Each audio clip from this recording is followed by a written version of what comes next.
Coach, this is a time of year where teams don't have, scholastic, enterprises they got to worry about. What's practice been like for these guys, and how hard are you pushing them right now? We're getting after it some.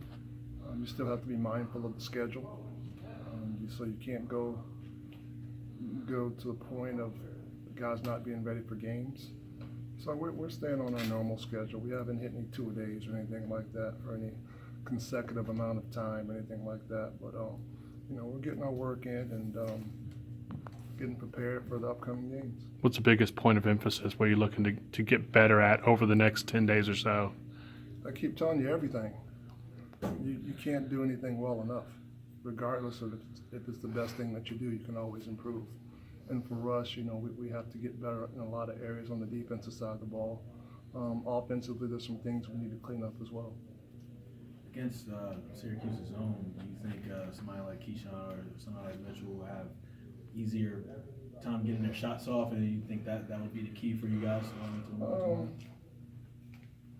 I don't think so. I think the key for us will be ball movement. I think, Mitch is one of our better shooters. Keyshawn's one of our leading scorers. So those guys will continue to get looks like normal. I think the biggest thing is making sure we have good ball movement. Syracuse, with their length, they're disruptive defensively, deflect a lot of balls, and they have like a +10 rebounding advantage. How do you combat that? I think on the offensive end, it's ball movement.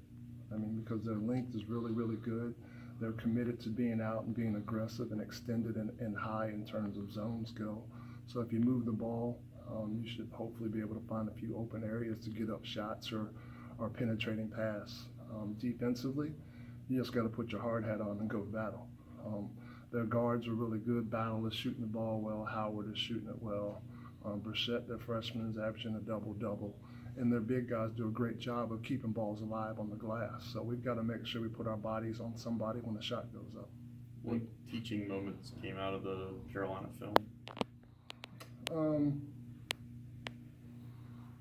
Well, there were a lot. And that's after a win or after a loss, but especially after a loss. The one thing is second chance opportunities.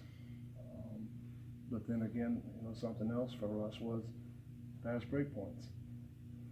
So we give up 16 second chance points to them on the offensive glass, but we outscore them 15-5 in the fast break points. So, they're teaching moments on both sides of the ball, and just got to continue to work and get better. What was the factor in you guys getting back on? Just getting back on defense and limiting transition just will? Well, the more shots you make, the fewer attempts they have to get in fast break opportunities. And in the second half, we shot the ball at a really good clip against a very talented team. We shot 50% for the half, and we shot 40 from three. So whenever you have a chance to make shots at that type of percentage, it limits teams' opportunity to get out in transition. You also limited live ball turnovers as well. That's probably going to be another key tomorrow night, wouldn't you think? Oh, absolutely. This team, like I said, they get their hands on a lot of balls because of their length and their zone. And so for us, you have to fake a pass to make a pass, and you have to find open areas. It doesn't matter what type of zone offense you have. If you're not putting yourself in a situation to be available, finding an open area in the zone, whatever offense you draw up in can't work. You were really happy about the second half against Carolina. Has practice shown that, kind of build off the second half against Carolina? We need to play two halves. The game's two halves. So yeah, we did okay in the second half. We didn't do enough to win the game. So we need to start putting together two really good halves, like the one half we had against Carolina. Then, we'll be on to something. You're talking about the things that you need to build on, but what do you feel like you're doing very well right now that you guys have the advantage? Well, I think for us, offensively we're pretty efficient. That is if the ball moves and we're aggressive and we're ready on the catch. A lot of times we'll catch the ball and we'll not be ready on the catch, whether we're standing straight up or we catch the ball on our heels. So I think when we catch the ball in a ready position to attack, we're pretty efficient in those situations. Does that include putting somebody in the middle of the 2-3 and kind of pinging it around? Can't give you a game plan, man. talk about Doral. He had, he had 5 blocks against Carolina and rebounded the ball pretty well. How important is it for him to get going on the offensive end against It's Syracuse? really important, and he got a really, really cheap call on that second foul. There's no other way to say it. But you know what? His presence is big for us.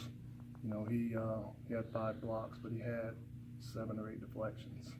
Just that length and that athleticism is something that makes us a little bit tougher to guard when he's around the basket. Anything else for Coach? Good.